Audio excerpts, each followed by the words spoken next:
biggest challenge of facing a team twice in 3 weeks?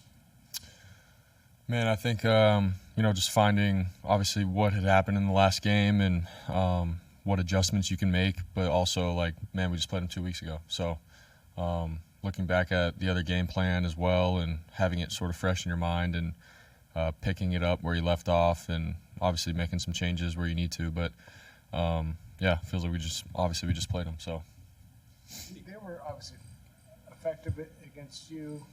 You go into it thinking, okay, they're going to do the same thing, or do you figure, no, they're going to mix it up since we just saw them, or do you not worry about any of that, like Kyle and the coaches worry about, how they might attack or whatever tweaks they might have?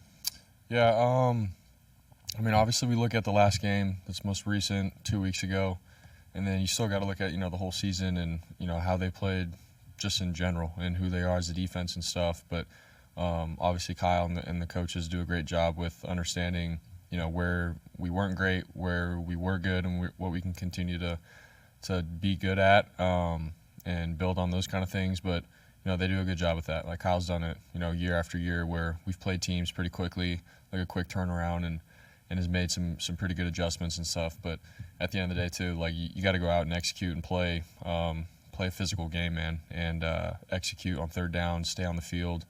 And, you can draw up all the plays that you want, but at the end of the day, man, it's can I be better than the guy across from me and do it longer? So you've done nothing but win up in Seattle. So when friends ask you to describe the environment and what it's like to win up there, what do you tell them? Yeah, it's one of the hardest places to play when it comes to the environment and the fans, and every down matters, and you have to be on point with everything, your communication, the operation. Things like that, because it all matters, it all adds up. So, but when you're on top of it and you can execute, on the road, it can feel really good when you do your job at a high level. So, tough place to play, but it's worth it if you're on top of your stuff. The defense is really talented, obviously, but it seems like they have an elite scheme, an elite play caller. What makes Mike McDonald such a challenge from a quarterback's perspective?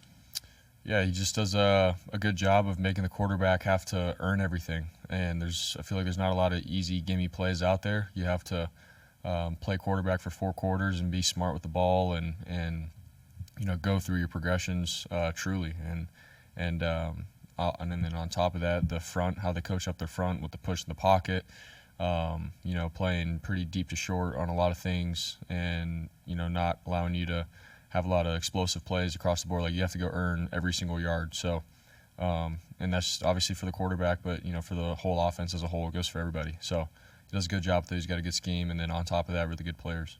Is it fair to say you can't be greedy and you have to sort of take what he gives you? Definitely, yeah. Is it easy for you to be patient like that? Yeah, I think over the years I've sort of had to learn in certain situations, when to be patient, take what they give you.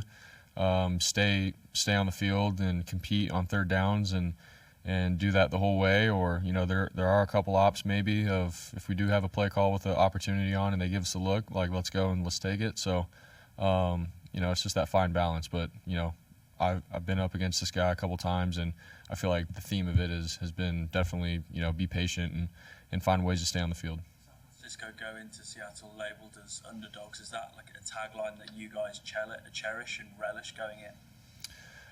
Yeah, I think at the end of the day for us, it's we just focus on ourselves, man, and we watch the film against Philly, and all of us were all so eager to get better from that, and then obviously we're in the playoffs now, so it's we stayed alive, and we're alive right now. So for us, how can we just go and find a way and play together and play our standard of ball as the 49ers? So that's how we look at it. Obviously, yeah, you can call us underdogs and everything, but for us, man, we just focus on ourselves and go about it that way. Brock, 3 years ago today, I think you made your playoff debut up there. How are you a better quarterback today than the guy that went into that game? Sorry, you threw me off because my first playoff debut was 3 years ago. I think today was your game in Seattle, first playoff game here at home. But yes, yeah. Sorry. How are you a better player than that player? Yeah. Man, I just think, the system, how Kyle calls plays, what I need to do as a quarterback for 4 quarters. I just feel like I have a better grasp of that. My rookie year was sort of just, I got thrown out there and I knew the plays and everything, yes, but man, I was just sort of just playing. And sometimes wishing, like looking back and watching the film, like, man, I got to be smart in some situational football moments.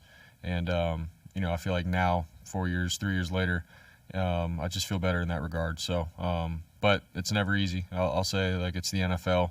New guys come in, there's new scheme, there's new coaching, you name it. You have to find ways to adapt and be at your best every Sunday, and nothing's ever given to you just because you had success the last week or years past. So that's something that I've also sort of had to wrap my mind around mentally. And like for you, like just seeing Fred Warner, from the season-ending injury to now maybe not it being a season-ending injury, what has it done for the locker room just to have that window open for him, and there's a possibility that he could play at some point here? Yeah, it's pretty cool, man. Obviously, Fred he's different from anybody else in terms of, he can be labeled as having a, season-ending injury and then all of a sudden just go hard on the rehab and get right just in case there is an opportunity. And so here we are, and it's pretty cool because he's done every little thing right. And just being around the locker room and stuff and being around in the weight room at practice, it's just cool because you can feel him and his presence, and guys are like, man, like 54 is right there around the corner, and obviously we do our job, handle our business, then we can get him back, which would be really cool. And guys feed off that. He's the captain here, man. He's the guy that we all follow. So and he set the standard of really how we play here. So to get him back would be really, really cool. Yeah, what makes the He-Man Warrior such a tough guy to go against and plan for? I'm sorry, can you say that again? What makes He-Man Warrior, I know it's number 3, such a tough guy to go against and plan for in these kind of games? Yeah, obviously, like, he's a young, talented, flies around kind of player. You got length. He's a guy that is going to bring it for 4 quarters. He can cover. He can, drop back in zone. He can do it all. And so for all of us, like, we just got to do our job and be on top of our stuff. And he's a guy that you just got to be aware of, because if he catches you slipping, he's going to make you pay.